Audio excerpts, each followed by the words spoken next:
या भवनदीचे पाणी रे गड्या मोठे ओढिते,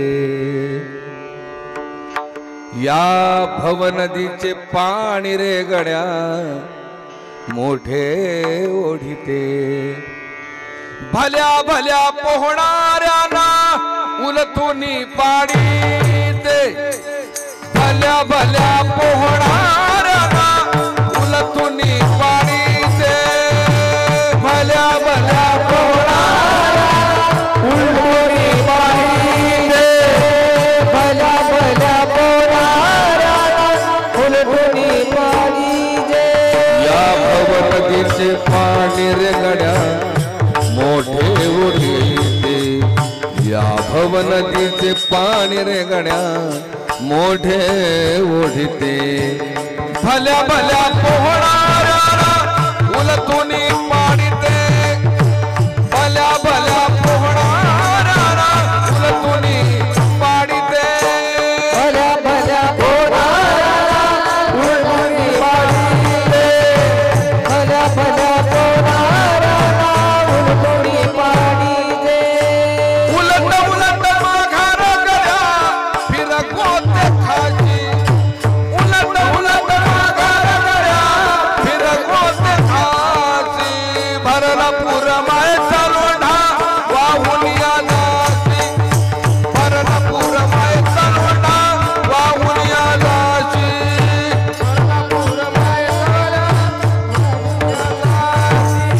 भरला पुरमायचा वाहून या दासी।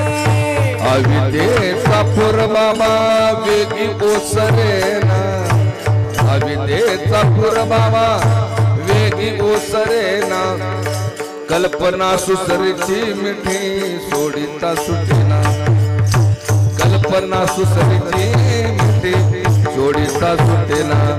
उलट उलट माघारा गड्या फिरगोट खाशी, उलट उलट माघारा गड्या फिरगोट खाशी, भरला पुरमायचा लोढा वाहून या दासी, भरला पुरमायचा लोढा वाहून या दासी, भरला पुरमायचा लोढा वाहून या दासी, भरला पुरमायचा लोढा वाहून या दासी। क्षणभंगुर संसार याचा भरवसा नाही, क्षणभंगुर संसार याचा भरवसा नाही, दुर्लभ नरतनु गेल्यावरती होशील पछताई, दुर्लभ नरतनु गेल्यावरती होशील पछताई। उलट उलट माघारा गड्या फिरगोते खाशी, उलट उलट माघारा गड्या फिरगोते खाशी, भरला पुरमायचा लोढा वाहून या दासी, भरला पुरमायचा लोढा वाहून या दासी, भरला पुरमायचा लोढा वाहून या दासी, भरला पुरमायचा लोढा वाहून या दासी। म्हणे मुक्ताई जाण चांगया अंतरीची खूण, म्हणे मुक्ताई जाण चांगया अंतरीची खूण, जा सद्गुरु शरण तुझ नेती उतरून, जा सद्गुरु शरण तुझ नेती उतरून। उलट उलट माघारा गड्या फिरगोते खाशी, उलट उलट माघारा गड्या फिरगोते खाशी, भरला पुरमायचा लोढा वाहून या दासी, भरला पुरमायचा लोढा वाहून या दासी, भरला पुरमायचा लोढा वाहून या दासी, भरला पुरमायचा लोढा वाहून या दासी। विठोबार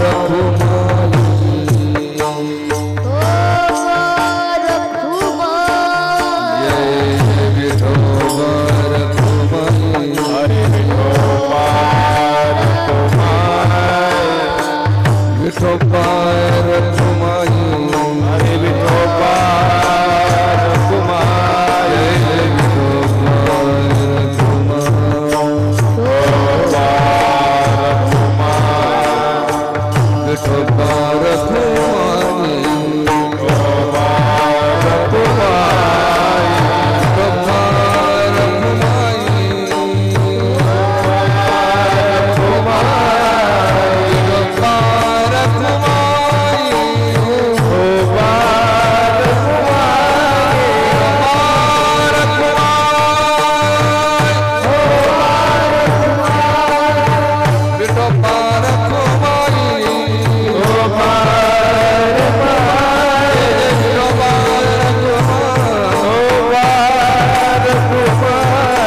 उपस्थित जमलेल्या माझ्या मातापित्यांनो, नामधारकांनो, हरिभक्तांनो, वारकऱ्यांनो, साधकांनो, भगवंतावर निस्सीम प्रेम करणाऱ्या सर्व माझ्या आत्मस्वरूप भावंडांनो, तुम्हा सर्व संत मायबापांच्या चरणी माझा साष्टांग दंडवत. सेवेकरता निवडलेला भंग अनंतकोटी ब्रह्मांड नायक ही चारही भावंड संत निवृत्तीनाथ, ज्ञानेश्वर, सोपान काका आणि यांचा सांभाळ करणारी मुक्ताई. मुक्ताईचा अभंग आहे. नमो मुक्ताई त्रिभुवन पावनी, आद्यत्रय जननी देवाची. उभारला ध्वज तिन्ही लोकावरी, ऐशी चराचरे कीर्ती ज्यांची, ते हे निवृत्तीनाथ, ज्ञानेश्वर, सोपान, मुक्ताबाई स्थान, दीप्ती कळा. या चारी भावंडांनी या त्रिखंडामध्ये आपल्या ज्ञानाचा झेंडा जो लावलेला आहे, आपल्या कीर्तीचा झेंडा जो हा पंखा बंद करा, दोन्ही पंखे बंद करा, कारण ह्याचे स्वर वेगळे येत आहेत. छान.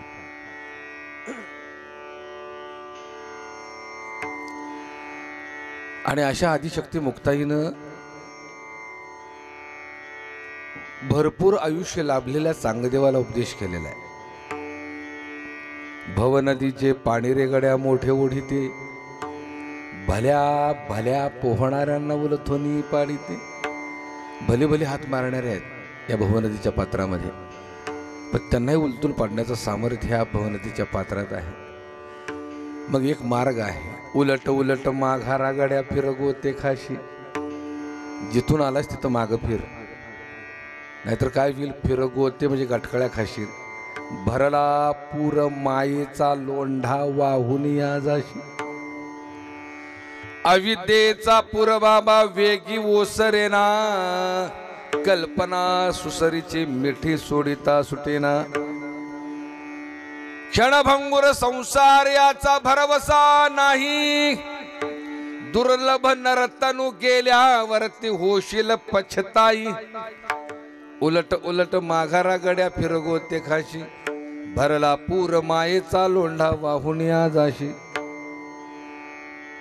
म्हणे मुक्ताई जाण चांगया अंतरीची खुण, जा सद्गुरु शरण तुझ नेती उतरून. उलट उलट माघारा गड्या फिरगोते खाशी, भरला पूर मायेचा लोंढा वाहून या जाशी. विठ्ठल विठ्ठल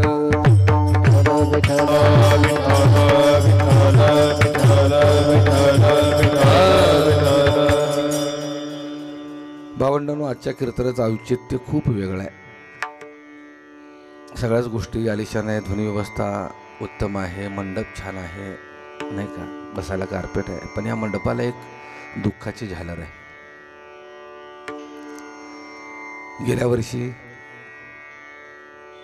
तो मामावर पितृतुल्य प्रेम करणारे, बंधुतुल्य प्रेम करणारे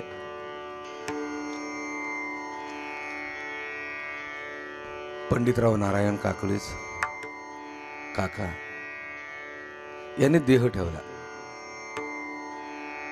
मी देह ठेवला म्हणतो बरं, कारण देह ठेवण्या या शब्दामध्ये खूप मोठी ताकद आहे, खूप मोठा अर्थ लपलेला आहे. देह ठेवणे वेगळं आणि प्राण सोडणे वेगळं.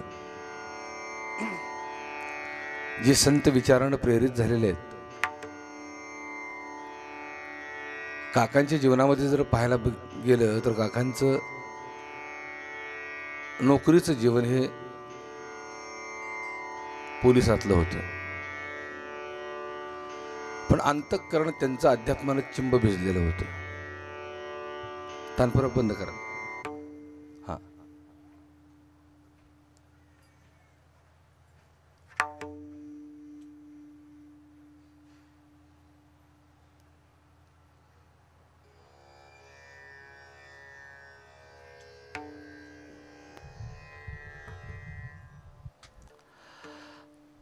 कॉन्ट्रास्ट आहे. नोकरी आणि परमार्थ, प्रपंच आणि परमार्थ हे दोन गोष्टी कॉन्ट्रास्ट आहेत अशा. पण ज्या वेळेला प्रपंचामध्ये परमार्थ येतो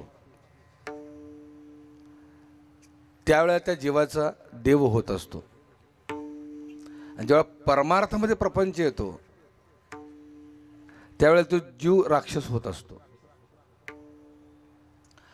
कारण परमार्थ हा प्रपंचासाठी नाही आहे. भूमिका समजून घ्या. परमार्थ हा मजल्यावर मजलं बांधण्यासाठी नाही आहे. परमार्थ हा वर्षाला घराला रंग देण्यासाठी नाही आहे. परमार्थ हा बँक बॅलन्स वाढवण्यासाठी नाही आहे. परमार्थ हा नराचा नारायण होण्यासाठी आहे. आता तो नराचा नारायण ड्रेस घालून होईल का? चला म्हणलं तर नारायणाचा ड्रेस घालूया आपण नारायण होईल, तसं होऊ शकत नाही. नराचा नारायण होणं म्हणजे जीवाचा शिव होणं.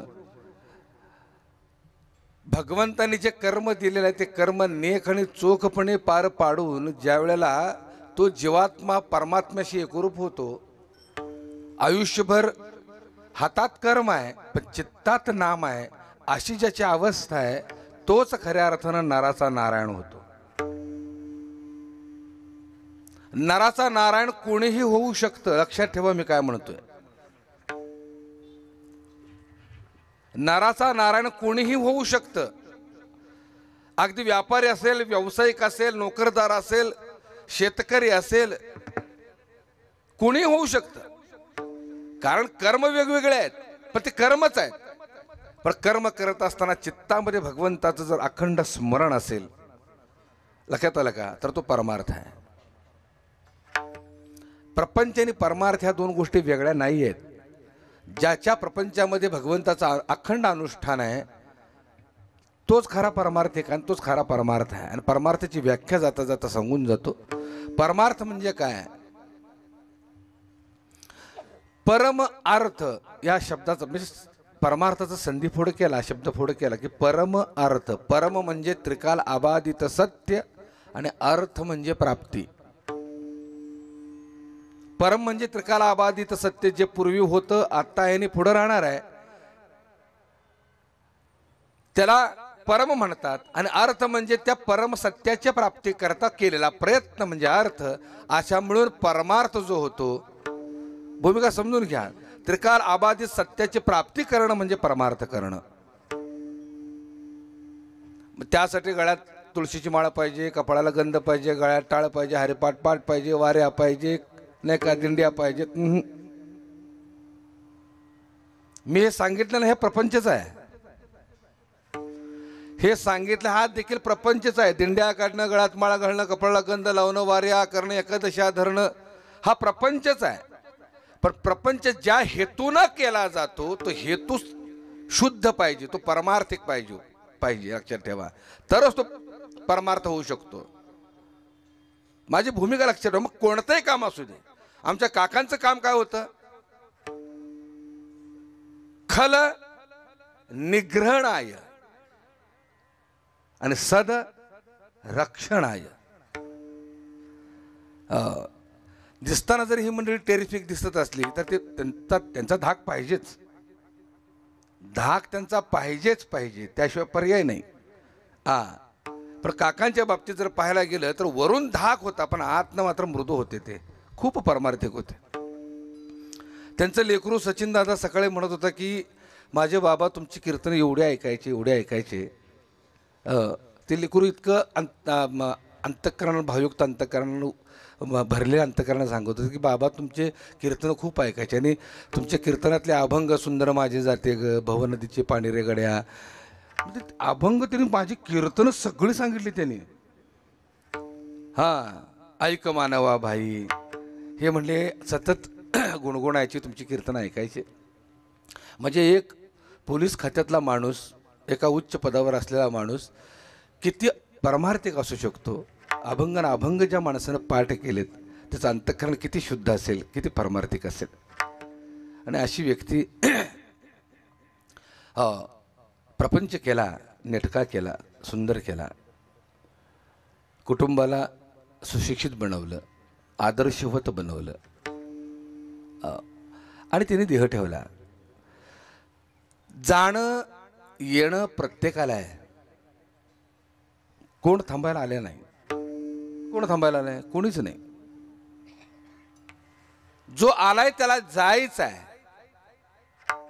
आणि भगवंतानं श्वास नेमून दिले, श्वास वाटून दिलेत.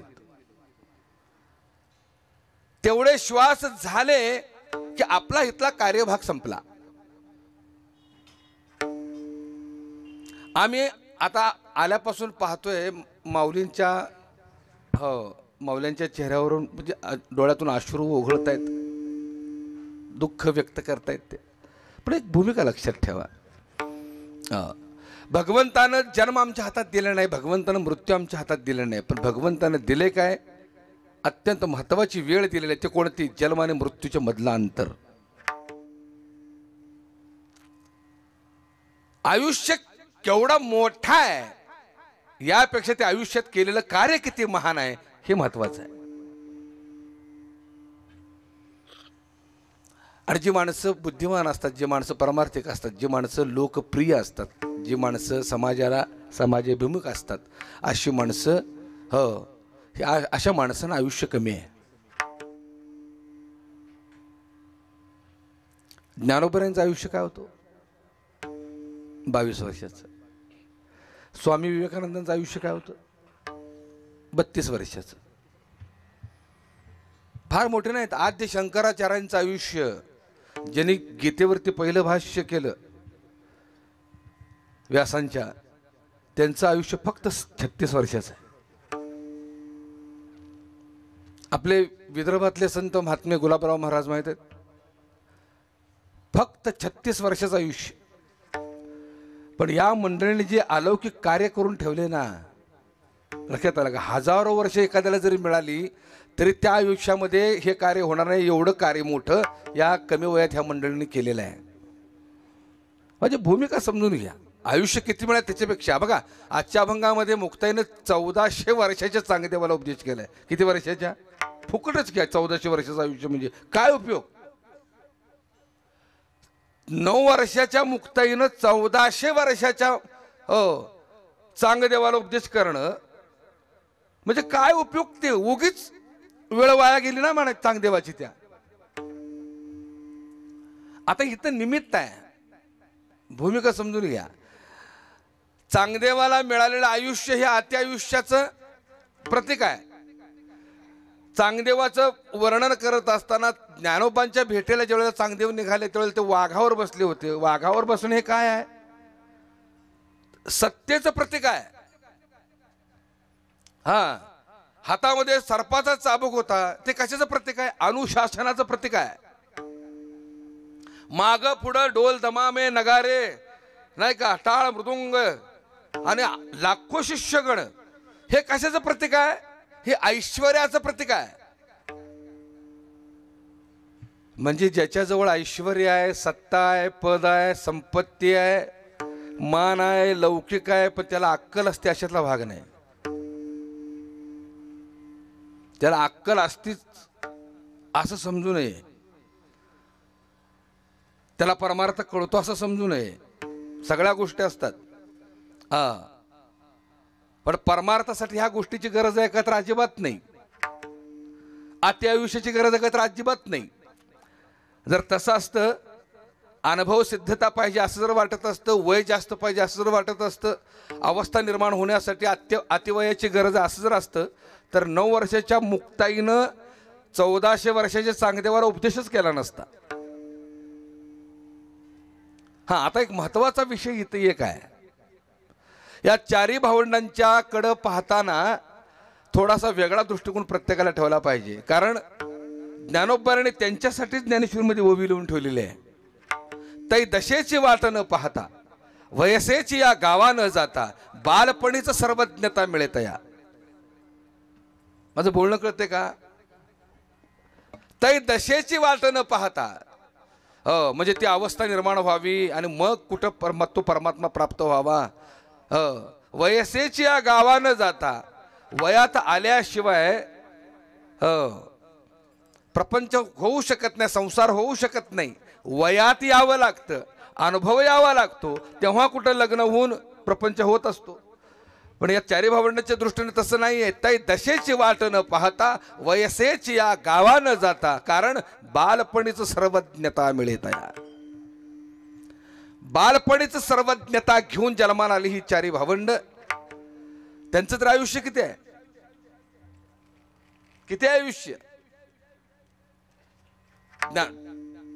निवृत्तीदादाचं 24 वर्षाचं आयुष्य, ज्ञानदादाचं 22 वर्षाचं, स्वपन काकाचं 20 वर्षाचं.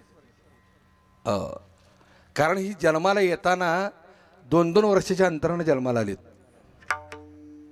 निवृत्तीदादा 1273ला जन्माला आले. ज्ञानोबराय 1275ला जन्माला आले. स्वपन काका 1277ला आणि मुक्ताई 1279ला. जन्माला येताना 2-2 वर्षाच्या फरकानं ही जन्माला आली, पण जाताना 6च महिन्यात सगळी भावंड गेली. फक्त 6 महिन्याच्या अंतरामध्ये सगळी भावंड निघून गेले.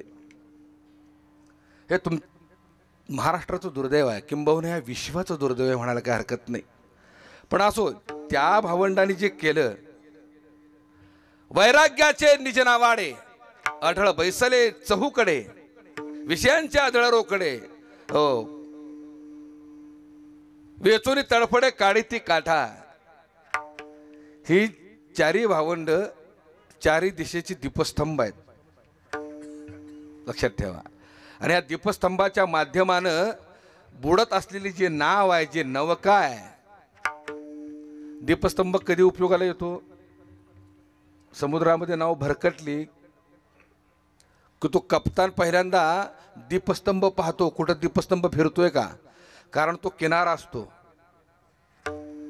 दीपस्तंभ तो पाहतो आणि त्या दीपस्तंभाच्या दिशेने आपले नाव घेऊन जातो. तसं ही 4 भावंड परमार्थिक दीपस्तंभ आहेत.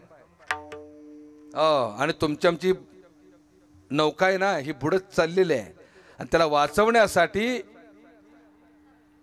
ही दीपस्तंभ आहेत. भव नदीचे पाणी रे गड्या मोठे ओढीते, भल्या भल्या पोहणाऱ्यांना उलथूनी पाडीते. येतो अभंगाकडे. जाणं सर्वांनाच आहे, कोणच थांबायला आलेलं नाही. पण ज्याचं जाणं सहज आहे, ज्याचं जाणं गेलेलं कळत नाही, असं ज्याचं जाणं आहे ना, त्याच्या जाण्याला ज्ञानोबरायांनी किंबहुना भगवंताने अर्जुनाला उपदेश करताना म्हटले, अर्जुना का झाकली या घटीचा दिवा, नेणी जे काय जाहला केव्हा, या रीती जो पांडवा देह ठेवी, तो केवळ परब्रह्म तया परमपुरुष ऐसे नाम, आणि ते माझे निज धाम होऊन ठाके. अर्थ कळला का? जाणं कसं असावं हा अत्यंत महत्वाचा विषय आहे. येण्याला महत्वच नाही, कारण सगळीच येतात. पण जाणं कुणाचं लक्षात राहतं? ज्यानं आयुष्यभर परमार्थ केला, ज्यानं आयुष्यभर समाज सेवा केली. जे का रंजले गांजले त्याशी म्हणे जो आपुले, तोची साधू ओळखावा देव तेथेचीच जाणावा. असं ज्यानं कार्य केलं त्याचंच जाणं लक्षात राहतं, आणि त्याचंच जाणं चटका लावून जातं. असे आले किती आणि गेले किती, पण चटका लावून जे जाणं आहे, लक्षात आलं का, ते अशा महात्म्यांचंच आहे.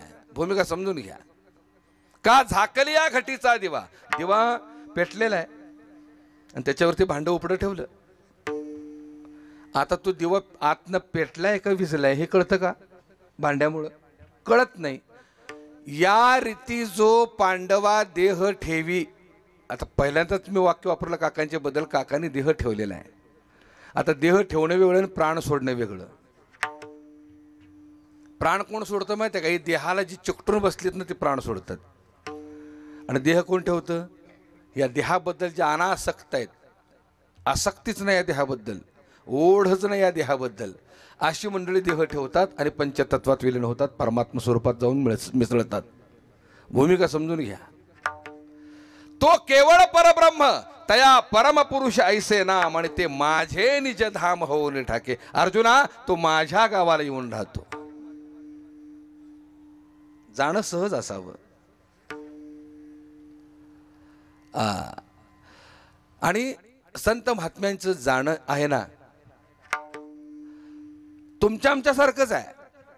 किंबहुना प्रपंच तुमच्या आमच्यासारखा, संसार तुमच्या आमच्यासारखा. संतांबद्दल बोलतोय मी. येणं तुमच्या आमच्यासारखं, जाणंही तुमच्या आमच्यासारखं, पण त्यांच्या जाण्यातला फरक आणि आपल्या जाण्यातला फरक वेगळा आहे. तो कसा आहे? वाघीण असते एक वाघीण. त्याच्यापूर्वी एक गोष्ट सांगतो. काय म्हटले मला भेटतात, म्हटले महाराज काय म्हटलं तुम्ही कीर्तन करता, प्रवचन करता, हो उपदेश करत फिरता, हजारो किलोमीटर रनिंग करता नाही का, जेवणावळ्या घालता, पाठांतर करता, ध्यान करता, जप करता, हे सगळे एवढं करता, तुम्ही का मरणार नाही वे? आम्हाला भेटतात असले, तुम्ही का मरणार नाही वे? आम्ही म्हणतो बाबा आम्ही मरणार. मग जमलं की तुम्ही बी मरणार ना आम्ही बी मरणार, मग आम्ही बरं नाही वे खाऊन पिऊन मेलेलं? भेटतात आम्हाला, खाऊन पिऊन मेलेलं बरं नाही वे. हाय तवर खाऊन घ्यायचं, करू समाधान आत्म्याचं. कुणी बघितलं या पुढचं जगल्याचं राम राम? हो, पण मी त्याला म्हटलं बाबा रे ठीक आहे तू म्हणतोस ते बरोबर आहे, हो पण जाण्यातलं तुला फरक समजावून सांगू. संत महात्मेही जातात, हो आणि दुर्जनही जातात, पण जाण्यातला फरक तुला समजावून सांगतो. एक वाघीण असते, ती आपल्या पिल्लांना जन्म देते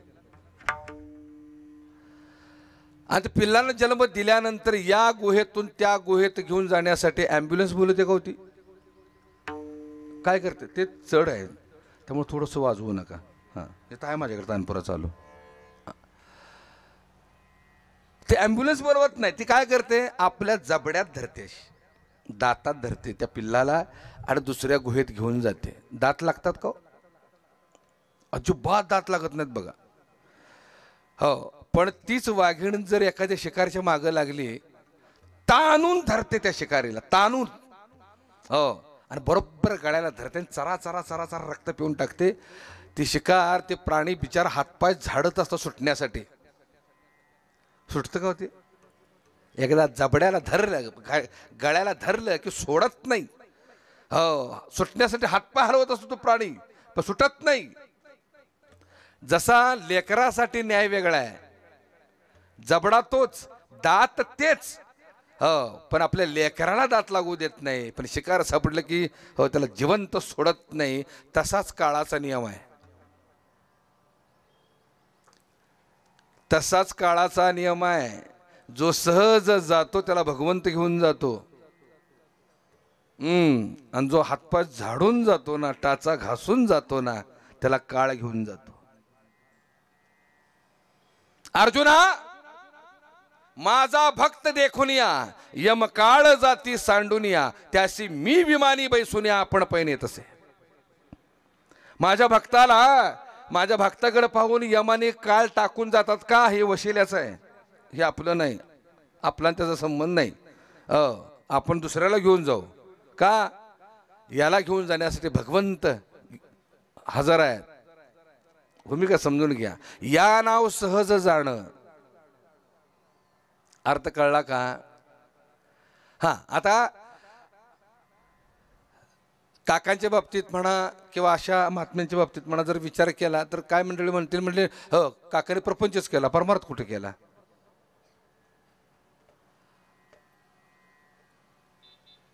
मी उदाहरण देतो.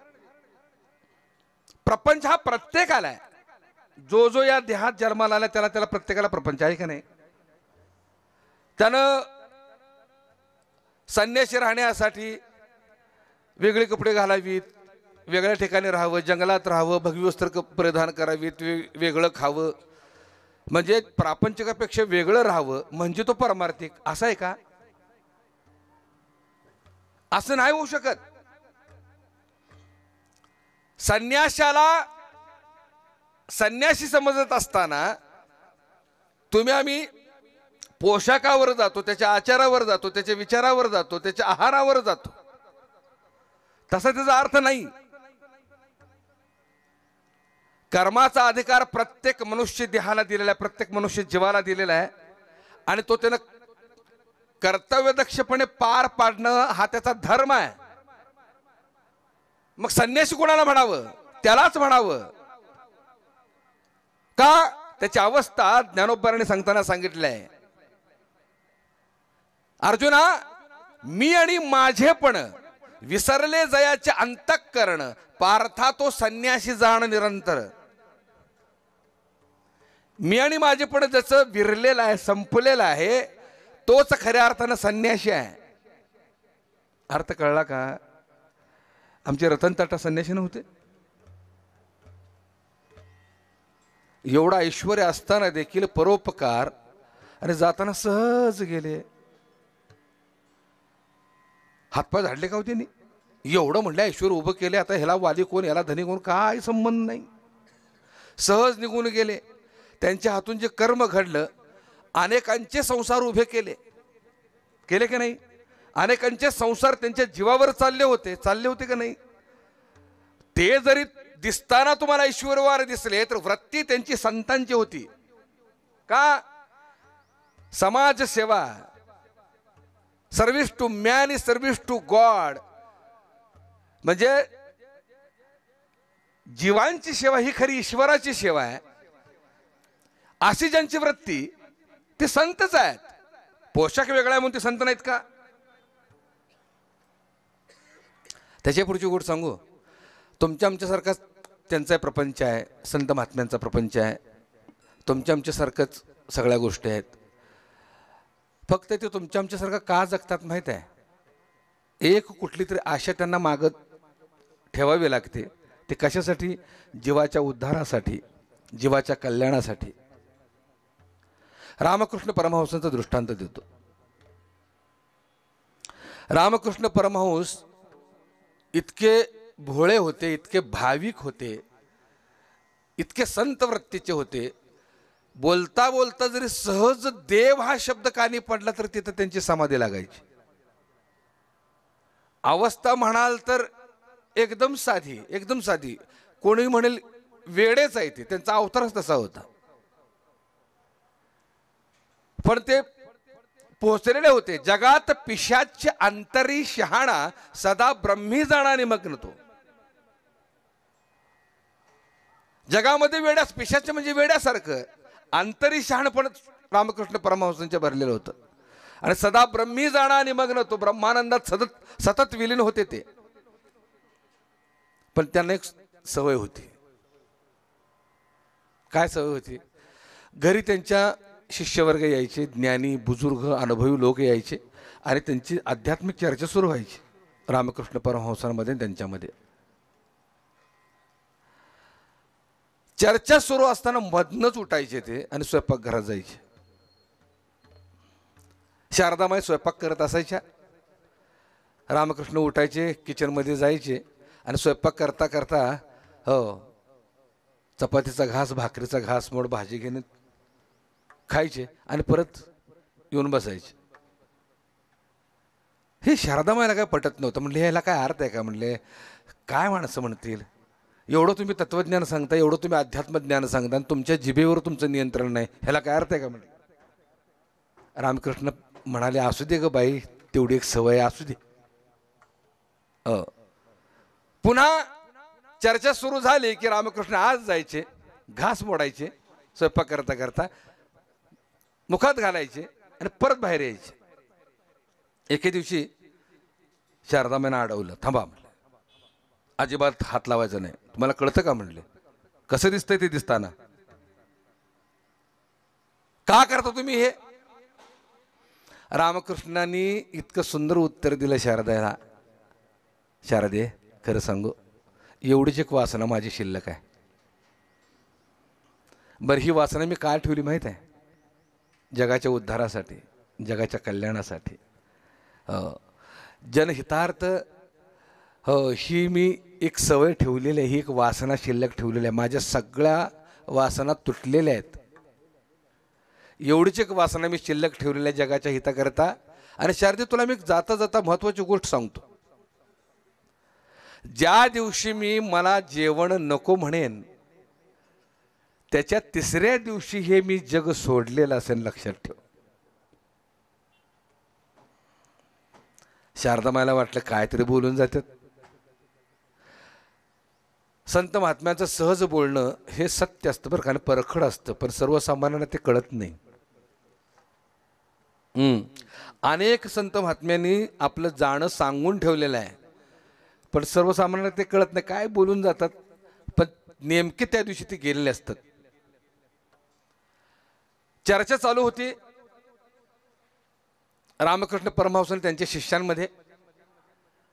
बराच वेळ झाला रामकृष्ण काय किचनमध्ये आले नाहीत, म्हणून शारदामाईंनी ताट भरलं जेवणाचं आणि जिथं चर्चा चालू होती तिथंच घेऊन गेले. म्हणले जेवून घ्या, उशीर झालाय, तुम्ही सकाळपासून काय खाल्लं नाही. रामकृष्ण म्हणाले, शारदे मला आजपासून काहीच नको. असं म्हणाल्याबरोबर शारदामाईच्या हातातलं ताट खाल्लं कारण खाली पडलं. का? त्यांनी सांगितलं होतं 3 दिवसानंतर मी देह ठेवणार आहे, आणि लिटरली 3 दिवसानंतर त्यांनी देह ठेवला. मला सांगायचं काय, त्यांचं जे मध्येच किचनमध्ये येऊन जे खाणं होतं लक्षात आलं का, तीच वासना त्यांनी शिल्लक ठेवली होती. आणि ते का ठेवली होती मग तुम्हाला मी सांगितलं.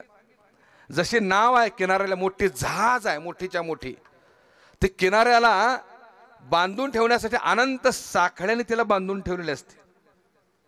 अनंत साखळ्याने त्या जहाजाची एक एक साखळी तुटत तुटत तुटत तुटत जावी आणि एकाच साखळीवरती नाव टिकून राहावी. तसं रामकृष्णांची जीवन नौका ही एका वासना नावाच्या साखळीवर खाण्याच्या टिकून राहिली होती. आणि ज्या वेळेला त्या जहाजाची शेवटची साखळी तुटते त्यावेळेला ती जहाज अनंतात प्रवासाला जाते. तसं रामकृष्णांची ही नौका शेवटची वासना संपूर्ण अनंतात प्रवासाला गेली. माझं बोलणं कळते का? प्रपंच तुमच्या आमच्यासारखा, संसार तुमच्या आमच्यासारखाच, खाणंपिणं तुमच्या आमच्यासारखंच, पण वृत्तीनं ही मंडळी परमात्मा स्वरूप असतात. काकांचे काही वेगळं नाही आहे. माझं बोलणं समजून घ्या. कर्म करत असताना वृत्ती परमार्थिक, चित्त भगवंतमय, आणि आशांचं जाणं हे सहज असतं. भूमिका समजून घ्या. आणि आशांना परमात्मा आपल्याकडे बोलवतो. आणि म्हणून येणं आपल्या हातात नाही, जाणं आपल्या हातात नाही, पण येण्याच्या आणि जाण्याच्या मधलं अंतर आपल्या हातात आहे. त्या अंतरामध्ये तो जीवात्मा कोणती भूमिका करतो, कोणतं कार्य तत्परतेनं पार पाडतो, याच्यावरती त्याचा शेवट अवलंबून आहे.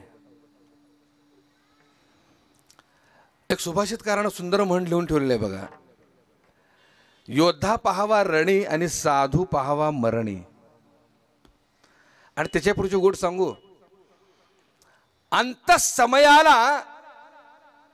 अंतसमयाला ते जीवाची अवस्था संत वृत्तीची असते, संतमय होऊन राहते.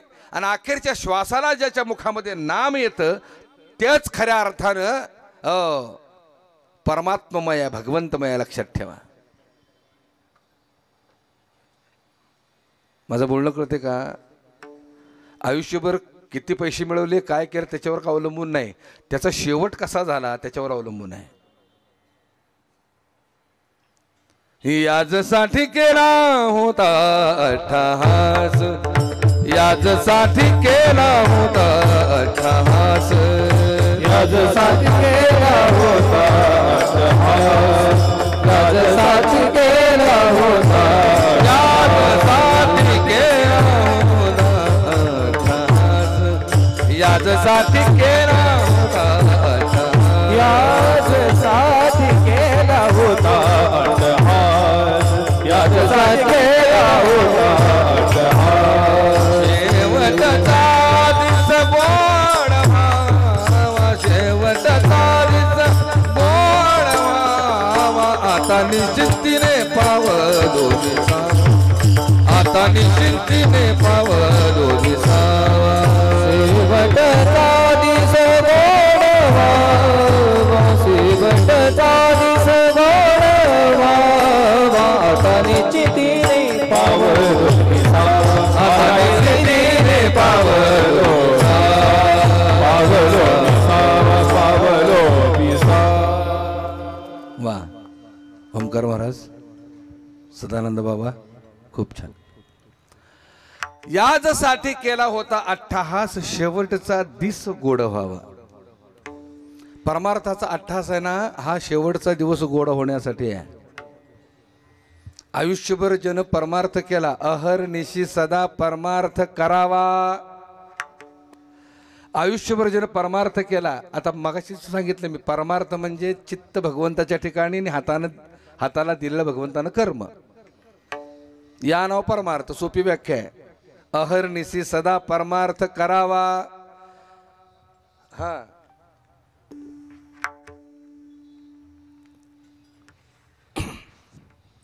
मग शेवटचा दिस गोड होईल.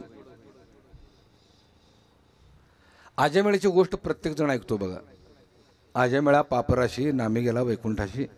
आयुष्यभर आजमेळ्यानं पाप केली, आयुष्यभर आजमेळ्यानं करून येते